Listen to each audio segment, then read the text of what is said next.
Blueprint for Change.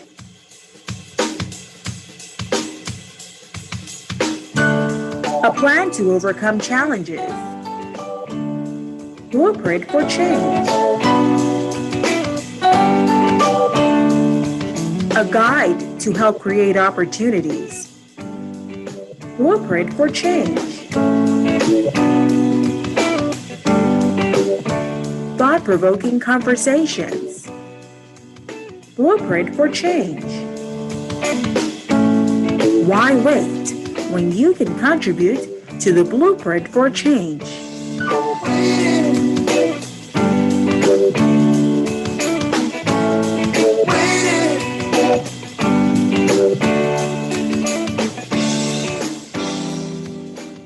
Good evening. This is Blueprint for Change, the show designed to change your perspective on how you think about national issues facing the Bahamas.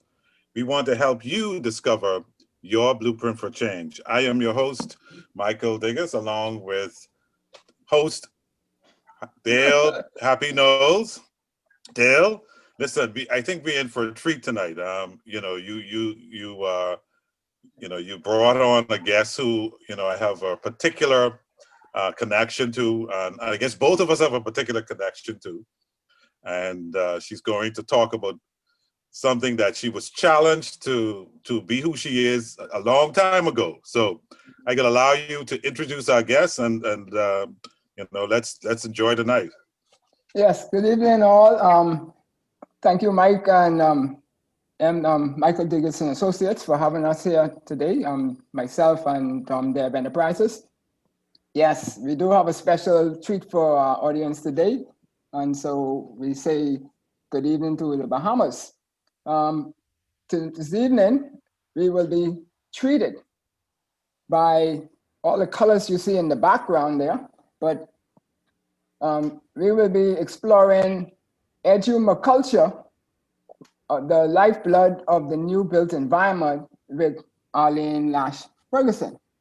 I'm sure she's no stranger to us, but first and foremost, she is a child of God, an educator and a culturist with great pedigree.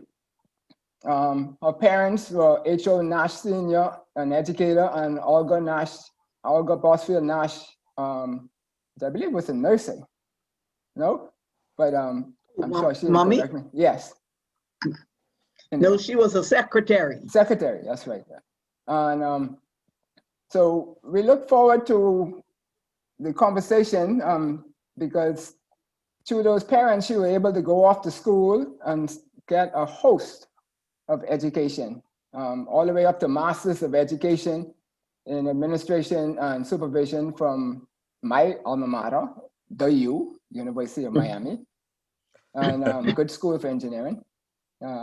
She also has a Bachelor's of Arts in History from McMaster's University in Canada, has been the senior mistress and principal respectively, of Government High School and St. John's College, along with chairperson of the Social Science Division of the College of the Bahamas. Now we know as the University of the Bahamas, and much more. But into her second teens now, and so we still know that she is doing her educational part. And so she's formed with her husband, Silbert, she's present director of the Educulture Bahamas Limited. I think that was about 2000 or 2001 that was formed. And it is an enterprise that offers support services to schools, cultures, and educational consultancies, and houses the Junkanoo Museum and Resource Center. And you see some of the pretty pieces in the background. Well, we have too many activities of the leadership in Junkanoo and in culture to mention tonight. But we will highlight that Educulture took a 165 member Junkanoo rush out group to the 8th IAAF championships in athletics and performed at the closing ceremonies in Alberta, Canada in 2001.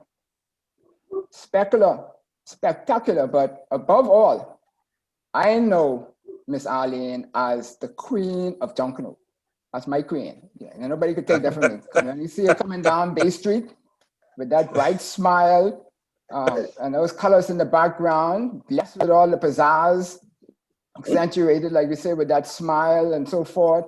And what we know is that the soul-stirring rhythm of the drums, you saw that movement, and all of the goodness came out, and we say, that's teacher. But anyway, so now she is full cycle from those big mega groups and doing her continuous part in building this nation.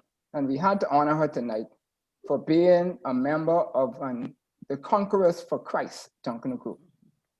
And so, Mike, we would like to introduce and present to the people of the Bahamas and the world, Her Majesty, Queen Arlene of Top of the Hill. Welcome, Arlene. Thank you. Thank you so. Thank you so much. What You a can see it welcome. started already, right, Ferg? It started already. Yes, it is a pleasure to be here, and I thank you both for having me. Thank you so much, and good evening. You're welcome, you're welcome. So the Honorable A. Loftus Roker asked the question on one of our shows, who is we? And so that took some stake in our minds, and we said that we will ask that question a lot for our guests to come. Dr. Keith Tinker said, the Bahamas national identity is a constantly evolving phenomenon, and outstanding of our nation's identity, a national identity, is linked to an understanding of our migration patterns. Most Bahamians fear change and the loss of traditional culture. What is now tradition was once novel, and it goes on with some more. So I believe that our number one obstacle for true success in the Bahamas has been our national mindset as to who we is, as A. Loftus Roker says. So is it safe to say, Arlene, that Bahamians feel superior when it comes to kinetic things, but inferior when it comes to intellectual things? Is that a safe statement? Well, let me begin again by saying thank you for having me here for what I know will be a very stimulating discussion and exchange. When it comes to national identity, first of all, the way I think of it is that our identity has been formed by our history interacting with our geography. The old people had an expression, and they used to say, when the perpendicular hit the contuberance. I just love it. Don't ask me what contuberance is. But anyhow, when the perpendicular hit the contuberance, there's always some big drama going on. And really, from my study of history, it seems to me that we have been shaped by the fact that we are an archipelagic nation. We are 700 islands. We are not just one land mass. And that has shaped us very, very strongly. 75% roughly of the Bahamas is underwater. And so that is very different from living on a continent, even from living on a peninsula. So we have these unique geographical features that have contributed to who we is. And then you add to that the history of the Bahamas. And so you then get this rich blend that that evolved into what we today call our national identity, the culture of the Bahamas. We have over centuries, we have many groups of people coming to live in the Bahamas. Many of them came seeking a refuge, whether it was the Lucayans, whether it was the Lutheran adventurers seeking religious freedom, it was the loyalists getting away from the new United States of America, and on and on and on. And so you have all of these people. And the group that I think that impacts who he is the most today, ironically, perhaps might be the only group in our history that was brought here by force. Mm-hmm. And so that has lent itself to some unique customs and traditions of survival, of mental and emotional adjustment. And so yes, all of that, when all of that boils down or balls up together, we have this what I call our national identity, our culture. And to comment on your other point, a lot of challenge comes from the fact that we do not know. Very often my conversations always end, always go back to the old adage, knowledge is power. And very often we do not know why we are the way we are. And so there's a lot of teaching that has to be done. There's a lot of revelation that has to be done in terms of all of these things that are a part of us and that have made us the people that we are. So Fergs, and I guess people don't know why I call you Fergs. Well, yeah, but you and I know why I call you Fergs. Oh yeah.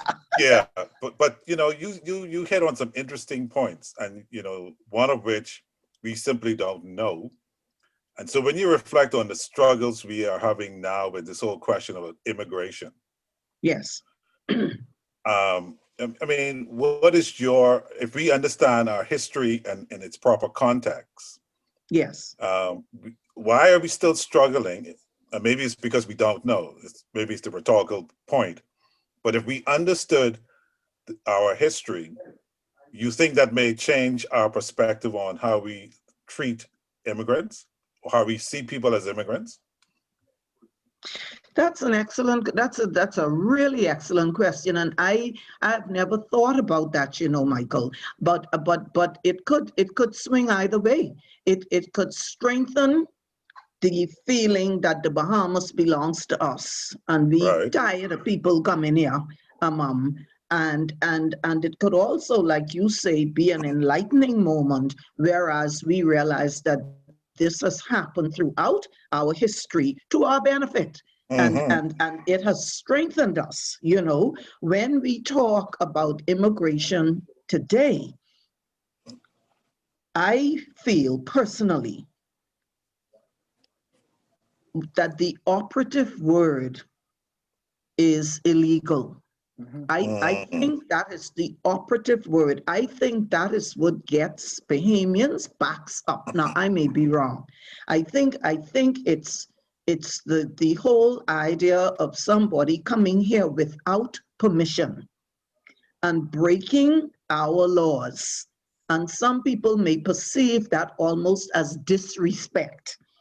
And so I don't know if the challenge that we face today and the attitudes that we see surrounding immigration are all necessarily immigration per se, or how much of the challenge stems from that little word that is so big, illegal.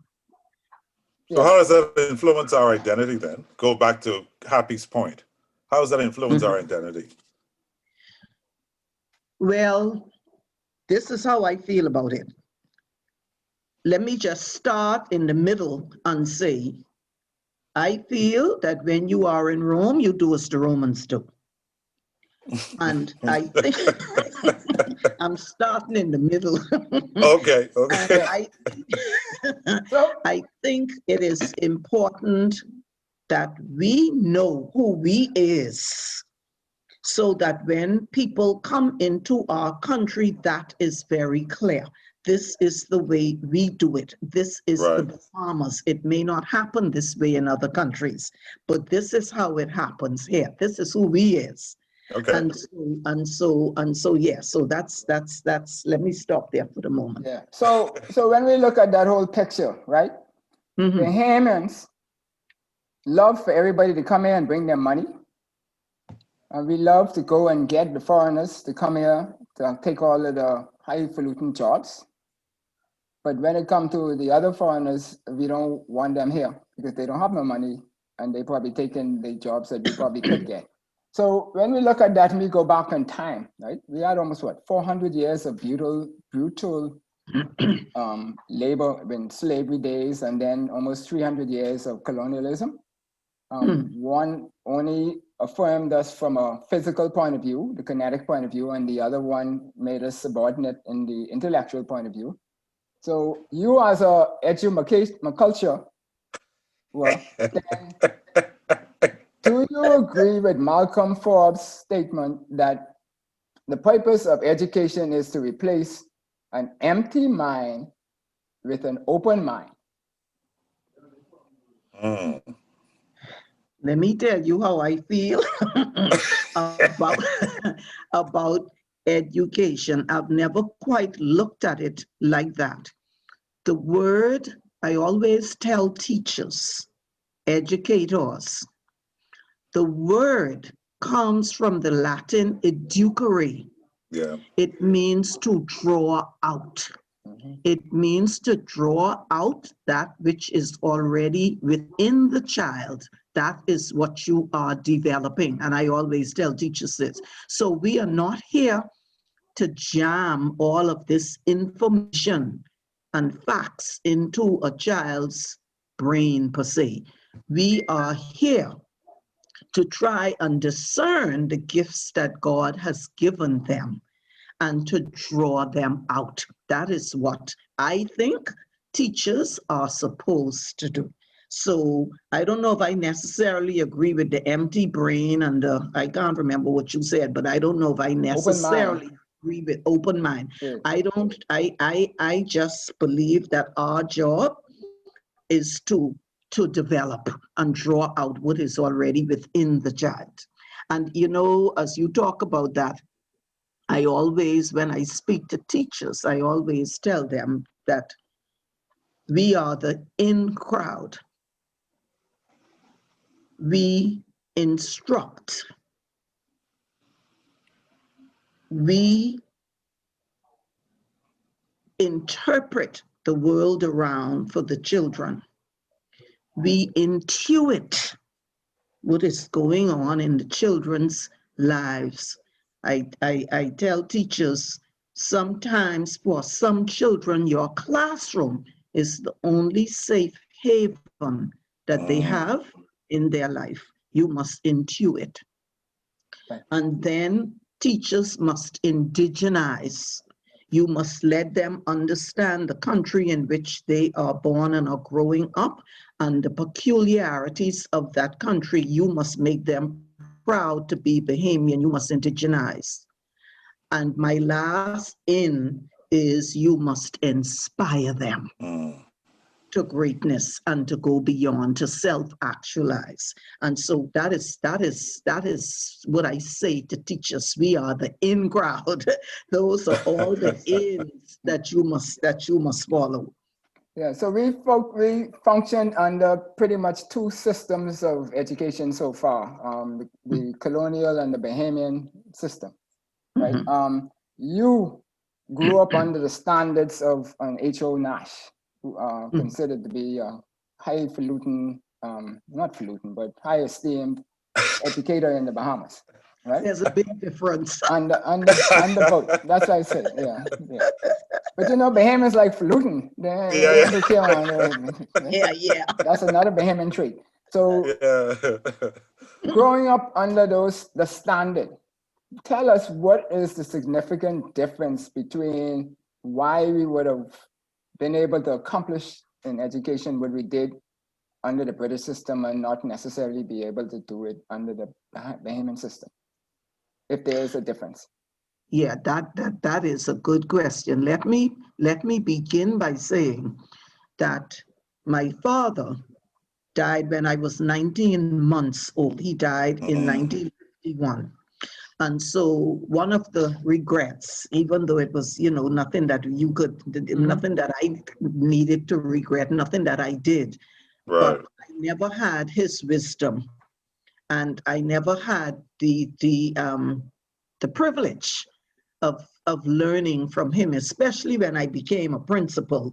I just felt that I would have been able to rely on his wisdom so much had he been alive. And so he died in 1951. But the question you raise is one that I have thought about very often. He was born to a single mother who was a maid. She lived on premises with the family that had owned the general hardware. And I could always remember these hard black patches on my grandmother's knees from kneeling to scrub floors. And that was his mother. I cannot to this day understand how Daddy achieved what he did, coming from such a humble background. My uncle Buster, before he died, who was in the same class with Daddy, told me that Daddy knew more than the teachers. He told me that at one point they had a competition between the students, and they were judging and that kind of thing. And Daddy gave the answer, and it was deemed wrong. And they went back, and the teacher said it was wrong, and they finally discovered that he was right and they were wrong. And so he was brilliant. And this is a time now when you are studying by lamp. Electric light was just basically coming in. And so the level of excellence and the level of scholarship that he achieved is really, it's just incredible to me. And so I guess I'm asking the same question that you are asking. How did they do it? Well, first of all, whether we like it or not, the British had instilled this level of discipline. And I suppose those adverse circumstances of being born with skin that was not white in a colonial setting, perhaps it made you all the more determined to succeed. And certainly the odds were stacked against you. And so there were some people, I guess, like my daddy and many others, who were simply determined to excel against all odds, and they did.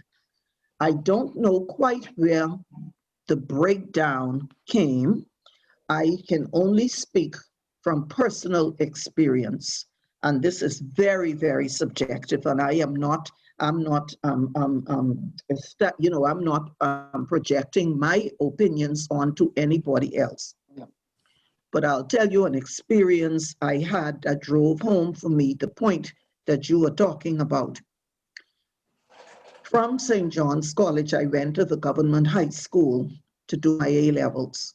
When I came back from university, I taught at the government high school under Anatole Rogers, the principal, and Dr. Keva Bethel at the time was the vice principal.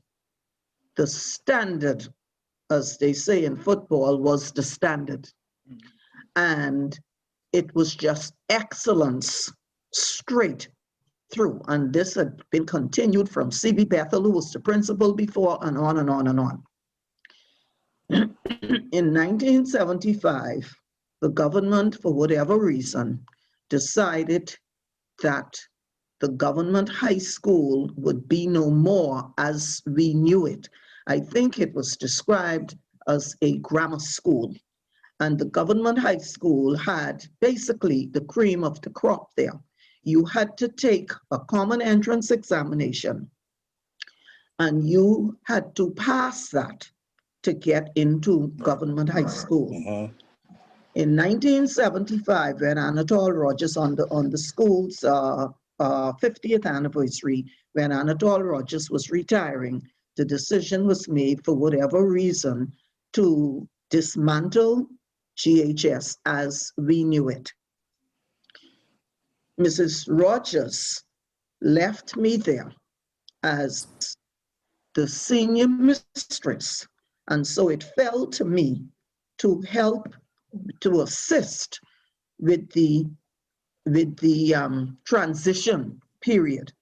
We were no longer taking children into Form 1, which is now grade 7. We were no longer taking them into grade 7, having passed a common the level that they came in. I now was assigned to go to a nearby school, junior high, and test the children who were being moved into the government high school with it was just a placement test, more so than if you fail, you don't come. Everybody came. And that was when I had my first serious dose, I'll call it a shock, of reality. And so there were children who were 14 years old, who we assumed would be beginning, in my case, the O-level syllabus for history. And suffice it to say, without going into the gory details, I ended up teaching the time. I ended up having handwriting classes. There were children who, at the time, and I don't even know if I should say this, at the time in 1975, who basically could only spell 3 words correctly: Steve, Austin, and Bionic. I never forgot it. Wow. And it was a shock for me, having come out of the environment of Government High and St. John's. And I say that to say, I think that is just a graphic illustration of when things began to change. That's without casting any aspersions and without any judgment, but I saw it with my own eyes, the difference. And I don't know if we have recovered yet. I don't know if a better route would have been to create more government high schools. And so, we can debate until the cows come home, but suffice it to say that things are just different. Right. Wow. So let me ask this question then, Arlene. I mean, it's very poignant what you said. And someone on social media is to say that Arlene is a wonderful storyteller. But at one point you didn't believe you were a storyteller. No, I don't. Someone had to challenge you. Had to bring and that ask up. you the question. Yeah, I know. You that's why I'm saying. But to bring back to your point about when you came, the shocker. Yeah. It brings up the question about streaming and disparities in education. Yeah. Because, many schools ended up doing exactly that, streaming students. Yeah. And so-called telling certain students, well, you can't be, as Happy said at the beginning, you're obviously not an intellectual person. You only can do things with your hands. Therefore you have to consider, going into something less challenging. And to what extent did that bring that engender this whole issue about, well, you'll never amount to anything. You better go and consider something less challenging, because many students face that. Yeah. Now, I want to make a note. I don't want to forget what I'm going to say. Don't worry about the storyteller's part, though. Well, first of all, you never tell children what they cannot do. That's number one. You never tell children what they cannot do. That's another thing I always tell the teachers. As smart as we are ignorant of 2 things. We do not know what God has planned for each child, and we do not know what gifts He has given them to realize what He plans for them. Your job is simply to draw out. So Right. you don't make that mistake. Mind you, I have seen some children be so motivated by that negativity that they went beyond what even they thought they could do just to prove a teacher wrong. But it is wrong. You don't tell a teacher what a child what they cannot do. They tell us when we are studying education that I never forgot it. You must take the children from where they are. And I'll give you an example of how we do not do that. In the Bahamas today, I would say, if I say 75 or 80%, I'm really trying to be polite because I think it's closer to 90% of our children who are not reinforced on a regular basis with standard English in their homes and in their environment, in their immediate environment, okay? Yet when we order textbooks, they come from the United States or they come from Great Britain and they presuppose that standard English is the child's first language. You with me? Right. Yep. We are not taking the children from where they are. They have to make this quantum leap. Yep.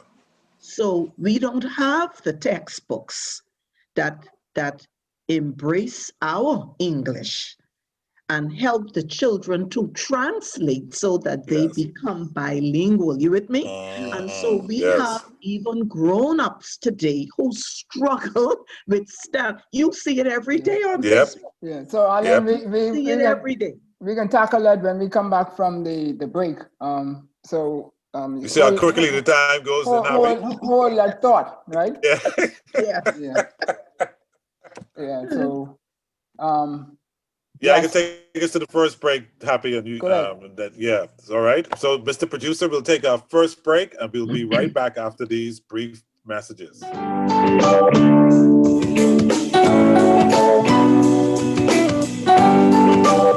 Eleanor Roosevelt said that great minds discuss ideas, average minds discuss events, and small minds discuss people.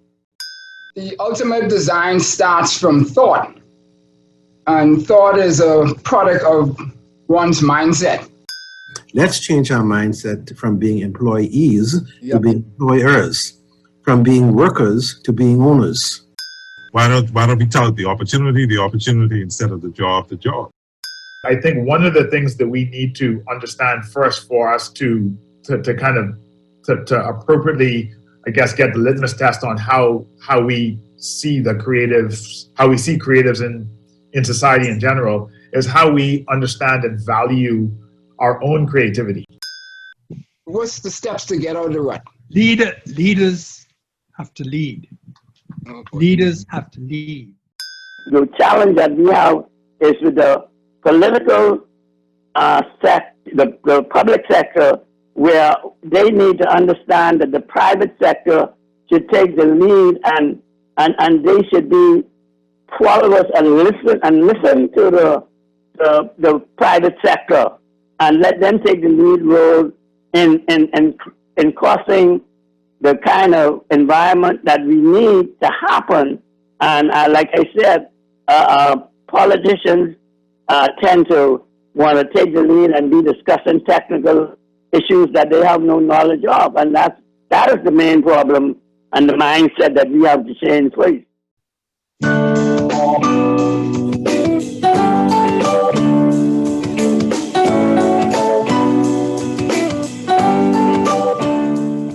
Welcome back to Blueprint for Change. We have been talking with Arlene Nash Ferguson, the queen of Junkanoo, and an extraordinary educator.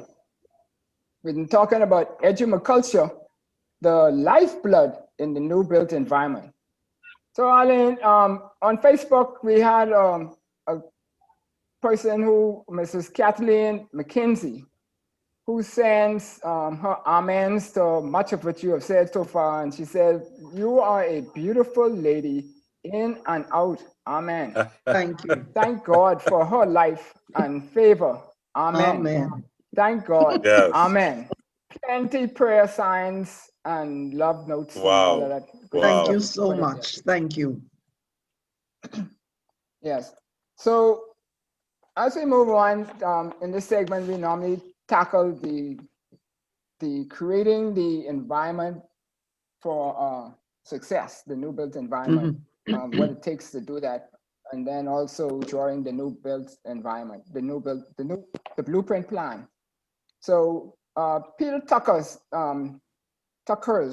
says that they can't manage what we don't measure. Sorry, it's Peter Drucker. Yes. Drucker. And then John Jones says that what gets measured gets done, what gets measured and fed back gets done Right. well. What gets rewarded gets repeated. So when we look at all of that and we understand that we have, it said, and they use the word de-average, but I don't like that term, but let's just say undereducated. What is hampering us in the 242 from maximizing our potential in across the board? So forth. Is it that the way we're teaching and the like, we're not embracing the cultural type, kinetic type activities like you mentioned? I saw Rasta priest, I forgot how they refer to him as the other day, Blyden, who died. And there's a clip showing where he was teaching to music. And talking to one or two people who were in his group, he said that they learned a lot that way. But we learned the traditional British way of standing up in front of the classroom and say, children, stand still, and all that kind of stuff.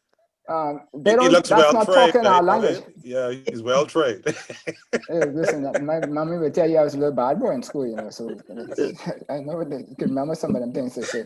But tell us, what we talked about that difference before, but what is the framework needed in order for us to get to that next level, back up to that level of what you mentioned with your dad and also what's the name? GHS, in terms of the GHS standard and so forth? Well, let me begin firstly by thanking all of the teachers who are laboring, especially under these circumstances. I am absolutely horrified when I see criticisms of teachers on Facebook, for example. People have no idea what teachers face, no idea. When you hear comments about that they got too much vacation in the summer and, it's just, you really have to be in that situation to understand. Even as I was trained in history to teach high school history, and when I went to St. John's College Prep, I developed a new respect for primary school teachers that I had not had much contact with before then. And given the circumstances that we are in now, I just had a teacher tell me today, she called for advice. And she made the comment that they are not, well, first of all, the learning is virtual. They have to virtually redo everything. You can't just go back to your notes from last year to a certain extent. Everything has changed now. And she was saying that they cannot just pull down videos from YouTube or on the internet, and so she called me to talk about a project that she is doing for her classes that she has to start from scratch, and they have to do that with everything. So particularly given the times and conditions that we are in, teachers are going well beyond. Finances also has a lot to do with it, because the smaller the class, the more interaction with the teacher and the student one-to-one. Parents who are opting to homeschool and all of these things, and we have a lot of schools now where the class size is limited. That is the ideal. Where you do not have the financial capability to keep your class size small, then that's where the challenges begin, because it's either sink or swim. And the children who struggle and need more attention more often than not will sink. And so all of these factors start to play in. And then you talk about teaching methodology and you know, what is traditional and what isn't, and you are absolutely right. I will tell you that when I do my presentations on Bahamian culture, very often I get the response, I shouldn't say very often, in every class, there's at least one person who says, why we didn't learn this in school, I never knew this. Now, let me say right off the top that the Ministry of Education has done a wonderful job Bahamianizing the curriculum, and I say that very generally because I haven't been in touch for a while. But as you know, Educulture, we do ride and learn social studies tours for schools, and the syllabus is Bahamian, and so the children are learning a whole lot about their country. And I think the more exciting we make it, and the more relevant we make it. Our country is 3/4 water. Are the children learning to swim? Are they learning how to sail a sloop? Are they, all of these things, are we teaching them how to go fishing? Are we teaching them how to go crabbing? And people will look at you and say, you gotta be crazy. But this is the environment in which we are living. And these are some of the things that we should be teaching our children. I shouldn't say I have started, because boy, I've been picking at this for years. But I did something that I call a Bahamian studies curriculum that tries to take in all of these things that I do not think. I cannot speak authoritatively because I haven't been in the classroom or in the school system for a while, that I do not believe that perhaps, let's put it that way, might not be in our curriculum. Like bush medicine, how does it fit into our science classes, that kind of thing? How do old Bahamian stories, Babuki and Barabi, how do they fit into literature, for example? And so, yes, and so Bahamianizing the curriculum, like I say, that is well on its way and it has already started. I just think that we can carry it further. So on that point, before you go, Mike, just to add on to that would be just that James J. Catlin said that we got our heritage. Speak Bahamianese and use English only when necessary. Yes. Now, I am a personal believer that Bahamian dialect, etc., should be our national language, and we should only use English to support it in international forums and appropriate forums and stuff like that, when you need to make sure expediency of communication happens. But I also believe that it should be taught in the schools, and it should be used as the teachers should use Bahamianese in their dialogue to bridge that gap as to what you talked about earlier, when you said that there was people coming in at a gap and then they had to jump up to where the box was. So what's your views on that? I think that's in line with what Mike probably is going to ask anyhow. Yeah, yes, beautiful, you know, that's right up my alley. Here are the challenges. I think the first challenge is that we must recognize that it is a language. That's the first thing. There are many variations of standard English around the world. We have our own. When I was at the government high school as a teacher, there was an English teacher in the staff room, Allison Schilling. Every time the Bahamians got together to talk among ourselves, Allison was right listening, eavesdropping. We thought she was nosy. It turns out that a year or two later, she and Dr. John Holm, who was at the College of the Bahamas at the time, produced the Dictionary of Bahamian English. The University of the Bahamas has done us all a favor, and they have put it online because it is out of print.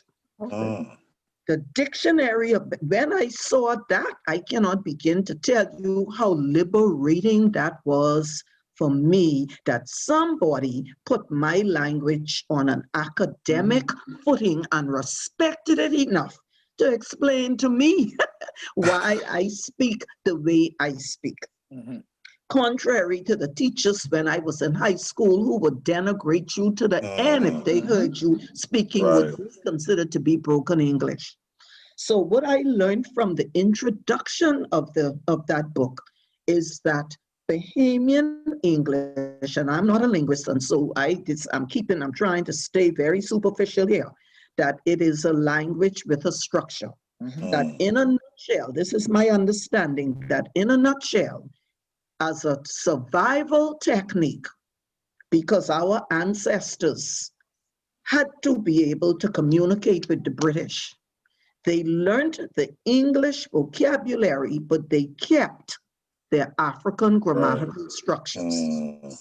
Wow. And so it's a language with a structure, but because we are using English words a different way, it sounds like what we call bad English and broken English.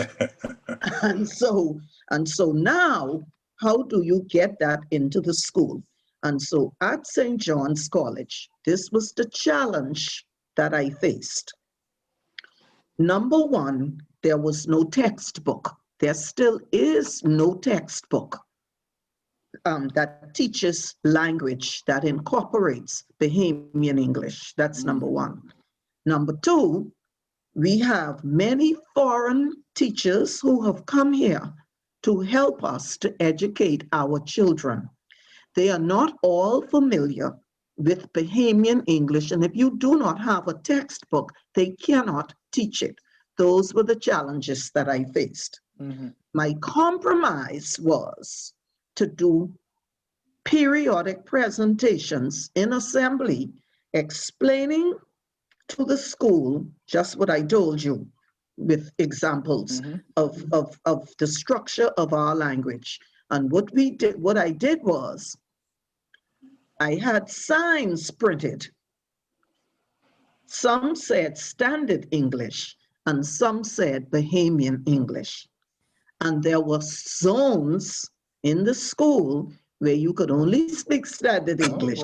And there were zones where you could only speak English. And so if you were in the classroom in the formal learning setting, then you had to speak standard English. You could speak Bahamian English on the playground, in the cafeteria, that kind of thing. And so that was my way of beginning to bridge this gap. But those are the main challenges, that you have foreign staff and you do not have, you don't have Bahamian English documented in textbooks, because we have Bahamian linguists who have written on our language. Yeah. So now I can't even remember what you asked me. I hope I answered it. That's it. You did. Yeah. So it's going to lead to the question springing off from what Happy was asking and talking about the blueprint for the future. But I want to take you back intentionally to a period where you were trying to make a decision about should you do what you're doing today. I think it's important for people to know a little bit about that story. I know we only have like 10 minutes, but I think if you spend a little bit of time, you know, explaining to people, because he'll talk about how we met. Because you know, you had a dream about something and you're living that dream today. I think it's important for people to understand that process. And the Thank you for that. And and I know, Michael Diggiss, that we could not get through an hour without calling Jackson Burnside's name. We know that. Of course, yes. And so, yeah, be who you is and not who you ain't, because if you ain't who you is who you ain't. But yes, when I decided to leave St. John's College in 1997, I didn't know where I was going, but I knew I would not go back into a school. And Jackson Burnside said, come work for me and let's write our book on Junkanoo. And boy, that was an offer I couldn't refuse. I went smoking up in Village Road to work at Dungalik Studios, and that is where I met you. Yes. And we had a wonderful 3 years together there under Jackson's tutelage. And I always told him, when he talked about teaching and all that, I always told him, when you have been around a teacher, you are not the same. And so Jackson may not have been a formal teacher, but he was a teacher because he changed it. He changed the people who were around him. Yep. And he really opened my eyes to Bahamian culture and what could be possible. And so the inspiration of Dungalik and Jackson and Pam, that whole environment with you and John Beadle and Jolly and Smith. And so out of that, I decided initially that I was going to just test the water and do a Junkanoo summer camp for children in my backyard. And it was tremendously successful. And when I walked back to work, I had taken 2 weeks, I had taken some time off from work to do it. I walked back through the door and Jackson said, I could see you didn't come to stay. And basically, that is how Educulture started. A combination of my twin passions of education and culture. And I decided to create my dream job. And that is what I did, combining my passions. So we offer ride and learn social studies tours for schools. We take, before the pandemic, we take the children out to see what it is they are learning about in the classroom. So we do ride and learn tours for schools, and we also do Junkanoo workshops, where we teach the children about the history of Junkanoo. They tour our mini museum, they go into the shack at the back, and they make a little Junkanoo hat. And then we do our music, and they are having a whale of a time, and I am teaching them about Junkanoo and national pride, that it's more than a parade and a competition, and on and on and on. And then the Ministry of Tourism discovered us and brought the cruise ship people in. Excuse me. And so we have been catering to visitors right up to when the pandemic started. And so, yes, I created my own job. And the one message I would leave would be to simply say, like we say in Junkanoo, go with what you got. I looked at what I have. My passion for culture, I've been in a Junkanoo costume from I was 4 years old. My passion for culture, passion for Junkanoo, my knowledge of history and culture. So all of that came together to create Educulture. And so I would just say to the young people, go with what you got. Don't be afraid to step out of the regular lines of what people expect you to do. Nobody principle would go in this direction. Yes. But just be who you is and not who you ain't. Right. And I guess the other point you raised, because we used to talk about this, that the best job to have is the one you create. Absolutely. Remember that one? Because you were asking me, you remember you asked me the questions of what I'm going to do? And I said to you, what you mean what you're going to do? You have to figure out what you're going to do. That's right. That's right. And the old people say, when your work becomes your passion, you'll never work another day in your life. And I think that's been your story, right? That's my story. Absolutely. So that's Edu.Ma.Cul.Cha towards that, right there. That's what I'm talking about, right? Getting down to the nuts and bolts and making that connection to our way of doing business and the life. We had a history of 700 years of slavery or colonialism mixed together, a blend of people, whatever shade you are.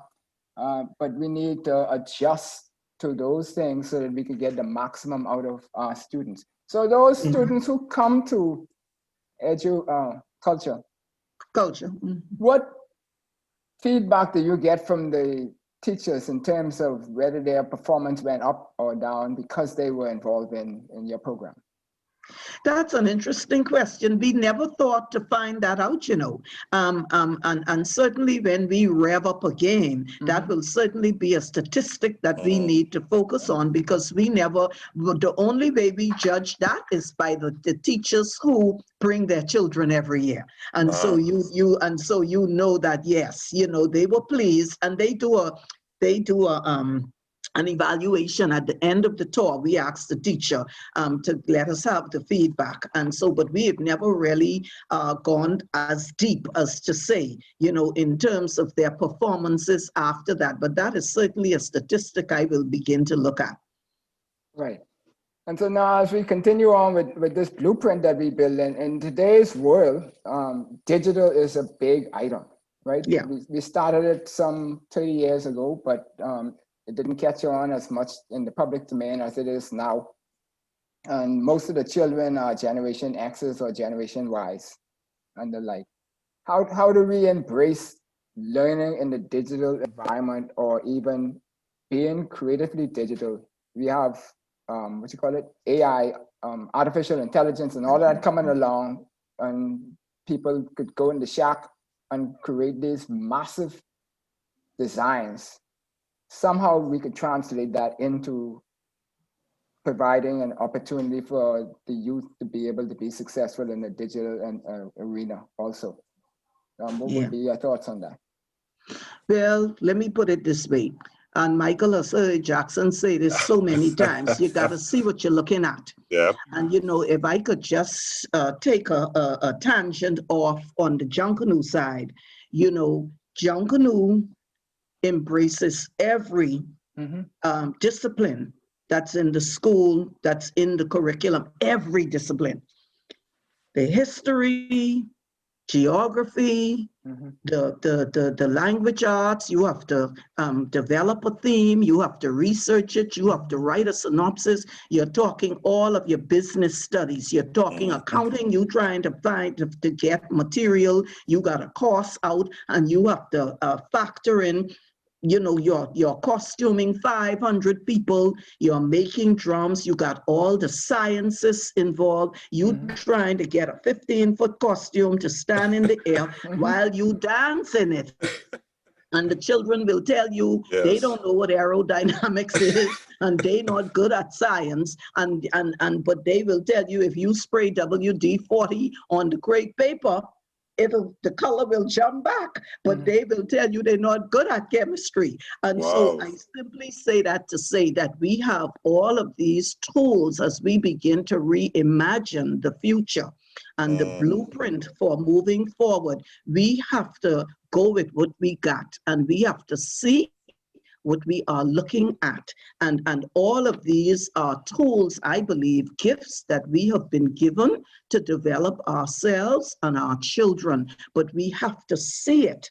And we have to have that vision. And as you talk about the digital age, you know, there's so much that can be done now, because look, we are in 3 different environments. Right. Yep.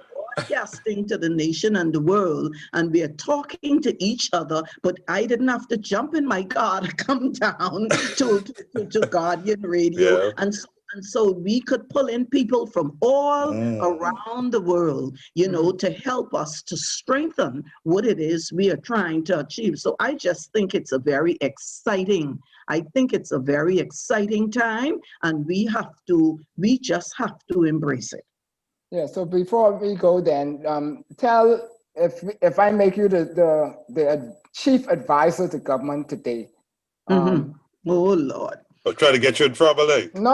Yes. And you're trying to make my hair more gray. I try to keep my hair black. That nice and soft and fluffy, as the people used to say when I was. But based on your experience in Edu.Ma.Cul.Cha and the like, and what we talked about here today, if there was one thing that the teachers, the government, the whole through in education was to focus on what would you say would be something that needs to be focused on the most? Well, you know, I wouldn't go the route of what I would say is we need to focus on the contributions of everybody. And in this modern day and time, we just talked about how we can all come together electronically. Right. We need to hear what the teachers in the classrooms are saying. We need to hear what people at every level are saying. We may not be able to get all of us in the same room at one time, but imagine a national conclave on education. So you are pulling in educators from kindergarten straight up. You are pulling in the business community because they get the end product of what we do. And so you are pulling in every area of our lives, of our society, because we're all affected by education. And let's hear what everybody has to say, and let's craft a national plan. If we decide this year in 2020, this is what we want the Bahamian of 2030 to be, we have a national plan. And then we start to work on who is going to make sure the children get this. Will they get this from guides or the Red Cross, whatever it is? So I know our time is running out. I'll cut that short, but that's my answer. Yes. So I think that's a perfect way to close, right? Happy?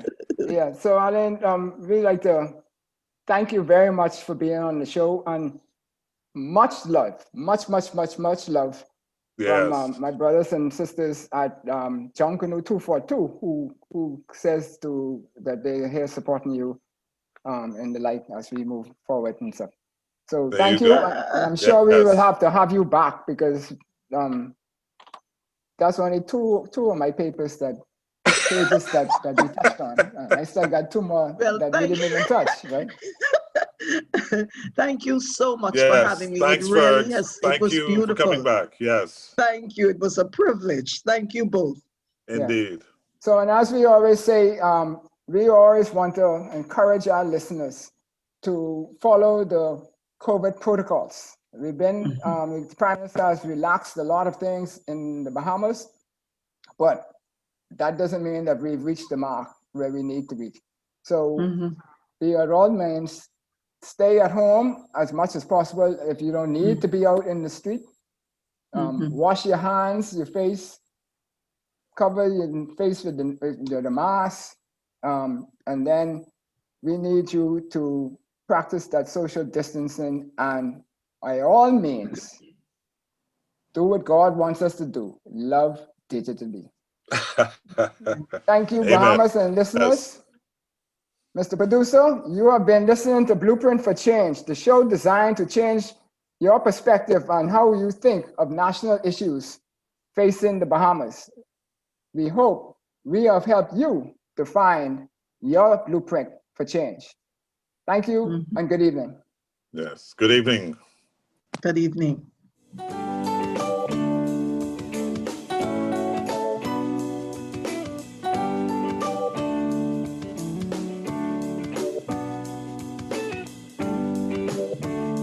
Blueprint for Change is a collaboration between Michael Diggiss and Associates and Dom Dev Enterprises Limited.